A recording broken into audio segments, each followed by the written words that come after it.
नमस्कार, कति दिनदेखि घुमिरहनु भएको छ ग्यासको लागि तपाईँ? आज 4 दिन भयो। यहाँ हाम्रो सराउन्डमा खाली सिलिन्डर बोकेर हिँड्ने हैन। अब अहिले चाहिँ अब आउँछ भन्ने ग्यारेन्टी भएको कति पुग्नु पर्ने थाहा छैन। के छ, ग्यासले धेरै समस्या पार्यो हैन यसपालि? समस्या अनि सरकारले त ग्यास दिइरहेछ भनिरहेको छ त, के हो यस्तो यो कुरो? खोइ अब दिएको चाहिँ छ, हजुर, अब पाएको छैन। अब खोइ कता गएर लुक्या भन्ने कुरो थाहा नै भयो। यहाँ देख्न सक्नुहुन्छ साथीहरू, ग्यास पाएको छैन तर यहाँ सरकारले चाहिँ ग्यास उपलब्ध भइरहेछ भनेको छ। लाइनमा बसेको सिलिन्डर 4 दिनदेखि घुमाइरहनु भएको छ। म एक दुईजना साथीहरूलाई सोध्छु है त। एकजना बा पनि हुनुहुन्छ, पानी पिएर बसिरहनु भएको, छाता नि रहन्छ बुढोबासँग। ग्यासको लागि चाहिँ यस्तो घाममा बसिरहनु भएको छ। बा के भन्नुहुन्छ ग्यासको बारेमा? खोइ ग्यासको चाहिँ खोइ पाउँछ, जति पनि पाउँछ, खुलिया छ भन्छन्। अब ल्याएर 3-4 दिन अगाडि ग्यास ल्याएर राख्यो, रोडमा ग्यास पाउँदैन। हजुर, अब आयो बस्यो, दिनभरि बस्यो। एउटा ग्यासले गर्दा दुःख पायो है बा धेरै नै। के कारणले ग्यास सर्टेज भयो होला बा, तपाईँलाई के लाग्छ विषयमा?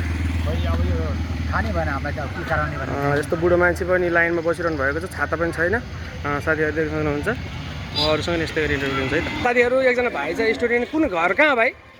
भाइ सिमरनगढबाट। कहाँ पढ्दैछ भाइ, के गर्दैछौ? अनि ग्यास कति दिन नपाएको भाइले? 2 दिन साथीहरू देख्नु 2 दिनदेखि ग्यास पाएन, के खाएर बसिरहेको छ भाइ?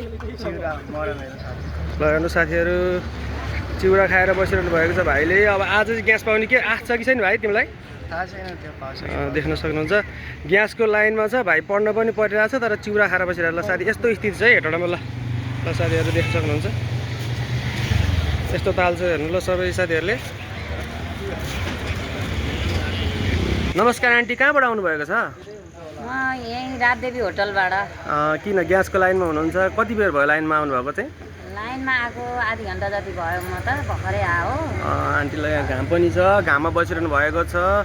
अनि के कारणले ग्यास सर्टेज भएको लाग्छ हजुरलाई? ग्यास त पाइरहेछ भनेको छ त। खोइ के कारणले हो, ग्यास अब सर्टेज छ भने छ, खालि लाइन बस्नुपर्छ। लाइन बसेर नि भने बेला पाइँदैन। अब पकाउनु नपाएर चुलो बाल्नै खाँचो हुने भइसक्यो। ग्यास त छ भनिरहेको छ है, यस्तो दुःख पाउनु भएको छ।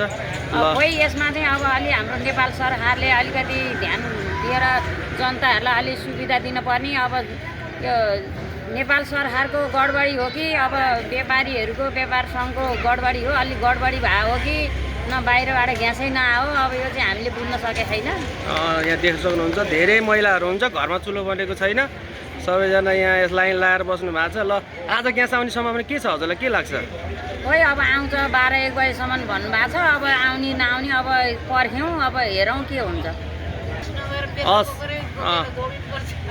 आन्टी के भन्न चाहनुहुन्छ भन्नु त हजुर? ग्यास के भयो? प्रेसर कुकर नि बोक्नु, प्रेसर नि बढ्यो होला आन्टी?